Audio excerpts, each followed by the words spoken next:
In this video, we will discuss how to perform nitrogen washout testing with Ascent Cardiorespiratory software. In 2023, a joint committee of the ERS and ATS released a new technical statement for the measurement of lung volumes. This document can be downloaded from either the ATS or ERS website. This video presumes that the system is sufficiently warmed up, calibrated, and patient information has already been entered. After entering patient information, select the Begin Testing button. Typically, you will be taken to the FVC test screen. The nitrogen washout test screen, also called N2 washout, can be accessed from any test. To select the N2 washout test, click on the N2 washout test icon within the test queue section of the screen. By default, you are forced to follow the ATS guidelines for performing FRC testing. To change this setting, you must have administrator rights.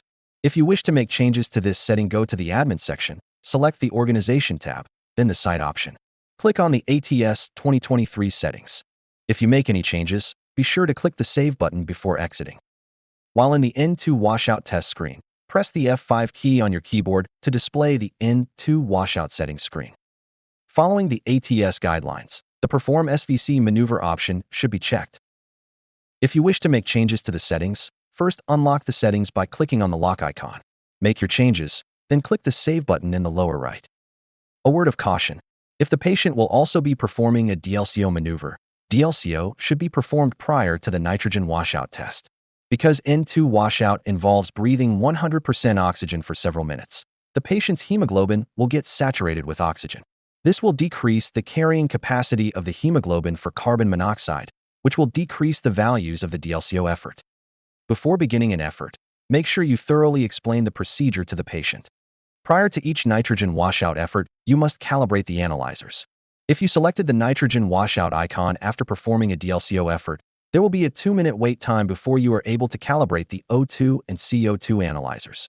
This allows the vacuum pump to stabilize after switching to the FRC sample line. This time can be used to instruct the patient. To calibrate the analyzers, connect the umbilical clip to the calibration port of the system. Next, select the Gas Cal button at the top of the screen. A gas calibration will be performed. A successful gas calibration will be noted at the bottom of the screen in the yellow bar. Insert the flow sensor into the head of the system and attach the umbilical clip to the flow sensor. Have the patient place their lips tightly around the mouthpiece, place nose clips on, and instruct the patient to breathe normally. When the patient is comfortable, select the Start button in the upper left. When you select the Start button, the software will analyze the end-tidal nitrogen concentrations of the patient's first 4 breaths to verify what the N2 content of the lungs is prior to testing. The N2 concentration will be displayed in the quality control gauge. During this time, no tracing will be displayed on the volume time graph. The quality control gauge will also display the number of breaths before the tracing starts. This is called the countdown breaths. When the tracing starts, instruct the patient to breathe normally, taking at least 3 breaths to establish a stable end-tidal point. This will be indicated by a horizontal dotted line on the volume time graph. Select the Next button or press the space bar.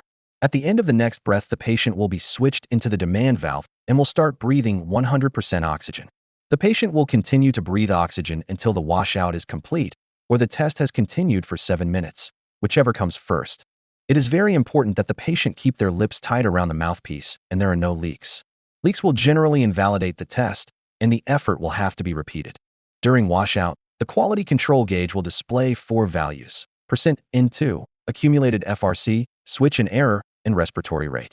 Washout is complete when the software sees 3 breaths in a row of end-tidal N2 concentration less than 1/40th of the starting N2 concentration.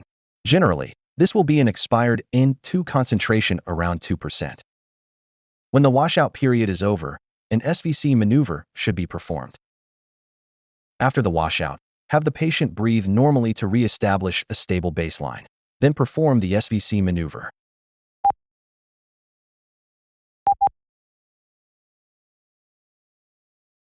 After the SVC, press the Stop button or spacebar to end the effort. When the effort is complete, the data can be reviewed. If the FRC and SVC were acceptable, the software will automatically place a check mark in the FRC Select and SVC Select columns. It will also place a green check mark in the ATS column indicating the effort met ATS guidelines. If a second effort is performed and the two efforts are repeatable, the software will display a message indicating repeatability criteria has been met. Caution: before performing a second effort, the ATS recommends a waiting period of at least twice the washout time. Longer waiting periods may be required in patients with severe obstructive or bullous disease. If more than one effort is performed and multiple FRCs are checked, the FRC value in the best row will be an average of the measured FRCs. To manually select or deselect efforts, click in the selected column to add or remove the check mark. Data in the best row displays the values that will be included in the final report. Repeatable FRC values are displayed with a green border around them, and the best row also turns green. The FRC grade column will display the overall grade for the efforts based on the ATS guidelines. If either the FRC or SVC was not acceptable, a colored ball will be displayed in the ATS column for each error. Hovering your mouse over a ball will display the error message. By clicking on the ATS scorecard icon in the upper right, you can see details of each effort and how they compare to the ATS standards. Green balls indicate ATS standards were met. Red balls indicate the area that did not meet the ATS criteria. Per the ATS, the grade given to an effort is based on the lower of the FRC and SVC grades. Place a check mark in the report graph column to indicate which representative graph to display in the final report or physician review screen. Once all FRC testing has been completed, click on a test icon on the right-hand side to continue testing, or click on the home icon at the top to return to the home screen. Thank you for watching this video. For technical questions on nitrogen washout testing, contact technical support at 1-800-333-4137 or email us at support@mgcdiagnostics.com.